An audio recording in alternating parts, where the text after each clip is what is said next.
সাঁতার কাটতে থাকা ছেলেদেরকে দেখে কেউ আবার ভাববেন না যে এরা নদীতে সাঁতার কাটতেছে। এটা হচ্ছে ফেনী সরকারি কলেজ মাঠ। বর্তমান ফেনী সরকারি কলেজ মাঠের অবস্থা খুবই ভয়াবহ।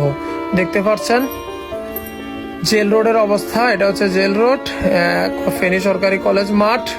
মাঠের চারপাশের অবস্থা খুবই শোচনীয়। দেখতে পাচ্ছেন হসপিটাল মোড়। হসপিটাল মোড়ের অবস্থা অনেক শোচনীয়। হসপিটাল মোড় থেকে টাং রোড আসার মতো কোনো অবস্থা নেই।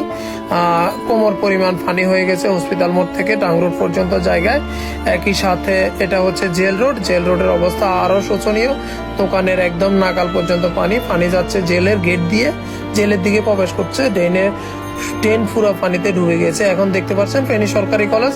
ফেনী সরকারি কলেজের কথা বলতে গেলে অনেক বাজে অবস্থা। সবচেয়ে বেশি খারাপ অবস্থা হচ্ছে আজকে কলেজে অনার্স এবং ডিগ্রির মনেও পরীক্ষা চলতেছে। দূর দূরান্ত থেকে আসা ছাত্রদের জন্য অনেক বেশি কষ্টের হয়ে গেছে আজকের দিনটি। তারা একে যাতায়াত ব্যবস্থা ভালো নেই, আসতে পারছে না। হসপিটাল মোড় থেকে ফেনী কলেজে আসতে 100-150 টাকা গাড়ি ভাড়া লাগতেছে। একই সাথে মহিপাল থেকে ফেনী আসতে তো কলেজে আসতে 100-150 টাকা ভাড়া লাগতেছে, তার থেকে বেশি।